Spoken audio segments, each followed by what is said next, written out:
السلام عليكم ورحمة الله وبركاته. ازيكم حبايب قلبي؟ عاملين ايه؟ يا رب تكونوا في احسن صحة واحسن حياة. معاكم سارة. لا اول مرة هتشرفيني او هتشوفيني في القناة وعاجبك محتوى القناة، يا ريت تشرفيني بالاشتراك مع تفعيل الجرس ولايك للفيديو عشان يصلك كل جديد ان شاء الله باذن ربنا. هنبدا نقول بسم الله الرحمن الرحيم. اللهم صل وسلم وزد وبارك على سيدنا محمد وعلى اله وصحبه وسلم، اشرف الانبياء وخاتم المرسلين، عليه افضل الصلاه واتم التسليم يا رب العالمين. اللهم صل على سيدنا محمد في الاولين، وصل على سيدنا محمد في الاخرين، وصل على سيدنا محمد من الملأ الاعلى الى يوم الدين يا رب العالمين. يا رب تكونوا في احسن الاحوال، ويا رب يفرج همكم وييسر امركم ويجعل لكم من كل ضيق مخرجا يا رب العالمين، ويرزقكم جميعا الذريه الصالحه عاجلا وليس آجلا، ويجعل سعاده الدنيا كلها بين ايديكم وتحت رجليكم يا رب العالمين.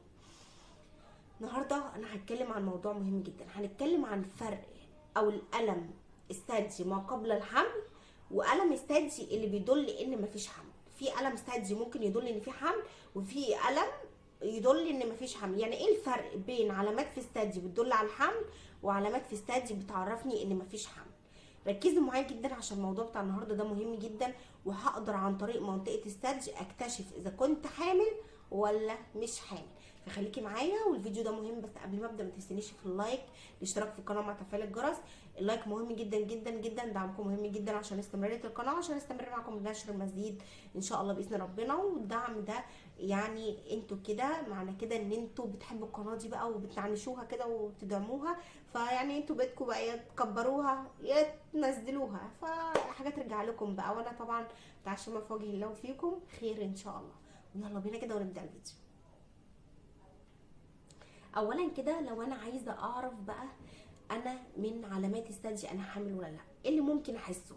اولا كده ان احنا علامات الحمل مشابهه لعلامات الدوره. يعني ممكن احس بكل الاعراض وتيجي الدوره، وممكن احس بكل الاعراض واطلع حامل. تمام؟ فانا علامات الحمل مشابهه لعلامات الدوره الشهريه. تمام؟ طيب في علامات مميزه، في علامات مميزه بس ما بتكونش كتير، وده اللي هقول لك عنه في الفيديو بتاع النهارده. طبعا كلنا قبل ميعاد الدوره بنسبه كبيره جدا، مش هقول كلنا يعني، بس بنسبه كبيره بنسبه 90% قبل ميعاد الدوره الشهريه بيبدا يحصل لنا اعراض معينه، من ضمنها الم في منطقه الثدي، تحجر في منطقه الثدي. بتبداي تحسي ان منطقه الثدي دي بيحصل فيها زي فوران، بتبداي تحسي بالم فيها. ولكن في علامه مميزه قوي قوي قوي، دي لو حصلت بتدل على الحمل وهقولها لك دلوقتي. يبقى انا لو حامل هحس بكل الكلام ده، هحس بفوران، تقل، الم، حساسيه، مش قادره حد يعني انا لو جيت خبطته او خبطت المكان ده او كده انا احس بالم رهيب، او مش طايقه نفسي ان انا اصلا اجي يم المنطقه دي خالص. تمام؟ وانا لو حامل هيحصل لي نفس الاعراض دي، بس في فرق بقى، ان انتي لو مش حامل بتحسي الالم والتقل وكل حاجه قبل ميعاد الدوره بحوالي 10 ايام، يعني من اليوم ال20 او اليوم مثلا ال18، بس بتختفي كل الاعراض دي قبل ميعاد الدوره ب3 ايام لو انت حامل. تمام؟ لو انا حامل هحس التقل والالم وكل حاجه، بس قبل ميعاد الدوره ب3 ايام هتختفي كل العلامات دي. تمام؟ طيب بعد ما تختفي خلاص كده يعني هبقى حامل؟ لا، قبلها ب3 ايام بتختفي، وتيجي قبل اليوم اللي هتجيلك في الدوره تحسي بالالم رهيب ويزداد معاكي. طيب لو انا بقى الدوره هتيجي قبل ميعاد الدوره ب3 ايام بيختفي الالم ده، قبل ميعاد الدوره ب3 ايام بيختفي الالم ده ويختفي خالص. تمام؟ بعد كده الدوره تنزل. فهمت وجهه نظري؟ ان انا الالم بيختفي لو انا حامل وبيرجع لي تاني قبل ميعاد الدوره، وما تجيليش الدوره وبطلع حامل. لكن لو انا مش حامل والدوره هتيجي بيختفي الالم خالص وما بيجيليش، وبعد كده الدوره بتنزل. يعني معنى كده ان لو الالم بتاع الثدي ده استمر معايا من بعد ايام التبويض لحد ميعاد الدوره القادمه، وفضل مستمر معايا وما جاش قبل ميعاد الدوره بيومين واختفى، معنى كده ان انا هطلع حامل.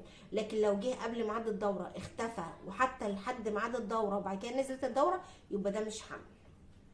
يعني لو الالم بتاع الثدي استمر معاكي لحد ميعاد الدوره القادمه هتطلعي حامل. في حاجه بقى تانية مهمه جدا جدا جدا. اولا كده عشان بس نثبت المعلومه الاول، ان انا لو بعد ايام التبويض الالم ده فضل مستمر معايا معناها ان انا هطلع حامل. تمام. لو انا بعد ايام التبويض الالم ده راح من عندي وقبل ميعاد الدوره ب3 ايام راح من عندي خالص وما جاليش تاني، معناها ان الدوره هتنزل عليا. انه يبقى استمرار الالم ده لحد ميعاد الدوره القادمه يبقى حمل. عدم استمرار الالم ده وقبل ميعاد الدوره بيومين راح وما جاليش تاني، يبقى ده مش حمل ويبقى الدوره هتنزل. تاني علامه مميزه قوي، ان لو حسيتي ان في نغزات في منطقه الثدي، شكه ونغز، ده ما بيحصلش غير وانتي حامل. او الحاله التانية ان انا يكون عندي هرمون اللبن عالي. لو انا عندي هرمون اللبن عالي ممكن يحصل لي الشكه والنغز ده. الحاله اللي هي الاكيده ان ده بيكون حمل. يبقى لو حمل هتبداي تحسي ان في شكه ونغز في منطقه الثدي، ان انت بتحسي ان في شكه، في نغز، في الم في منطقه الثدي، ده على طول معناه ان انت حامل. تمام. زي شكه الدبوس في منطقه الحلمه بتاعت الثدي، زي شكه الدبوس او شك بيحصل لك، ده انا حامل على طول، مفيش لا مفر. طيب لو ما حسيتش بكده يبقى انت مش حامل. تمام. طيب بس ساعات بتحصل لناس وناس لا، بس هي لو جاتلك يبقى انت حامل. طب نيجي بقى للعلامه اللي بعد كده، بتلاقي منطقه الهاله اللي حوالين الثدي لونها غماء. لون الهاله اللي حوالين الثدي لونها اغماء عن الطبيعي، فانت تبقى عارفه لونها الطبيعي ايه، عشان لما تحسي ان هي لونها غماء او اسمرت عن الطبيعي معناه ده علامه تلقيح البويضه وعلامه حدوث الحمل. فوران رهيب في المكان ده، الم وتقل وفوران، وانا مش طايقه نفسي بقى، يعني حسيت ان المكان ده انا مش طايقه احط ايدي عليه حتى، حسيت بتقل كده فيه، ده معناه ان انا هطلع حامل ان شاء الله باذن ربنا. لان انت لو دوره تبداي تحسي بالم بس مش بالالم القوي. لو انت حامل، لو انت حامل بتحسي فعلا ان الالم مبالغ فيه والالم قوي. ولو انت ما طلعتيش حامل وحسيتي بالالم ده، اعملي تحليل هرمون الحليب، لان ممكن يكون عندك ارتفاع في هرمون الحليب. تمام. طيب ببدا ان انا الاحظ كل العلامات دي وبتحصل لي، ومعناها لو انا حصلت لي ان انا ان شاء الله باذن ربنا انا هطلع حامل. وده الفرق بين الم الثدي ما قبل الحمل وما قبل الدوره الشهريه، ووقتها بتعرفي اذا كنتي حامل ولا لا. ودي علامات مؤكده ان شاء الله باذن ربنا بتقدري تكتشفي منها حدوث الحمل من عدمه ان شاء الله. وربنا يرزقكم جميعا ذريه صالحه يا رب، ويرزق كل مشتاق، ويرزق كل اللي عايز الذريه الصالحه يا رب، ما يحرمش حد ابدا ان شاء الله باذن ربنا. بكده انا خلصت الفيديو، انهيت الفيديو. يا رب يكون الفيديو نال اعجابكم، ويا رب يكون الفيديو عند حسن ظنكم يا احلى واغلى اخوات. متنسونيش من صالح دعائكم، لايك وشير، اشتراك في القناه وتفعيل الجرس. اتمنى ليكم كل خير وكل سعاده يا رب العالمين. اترككم في رعايه الله، اترككم في حفظ الله، والسلام عليكم ورحمه الله.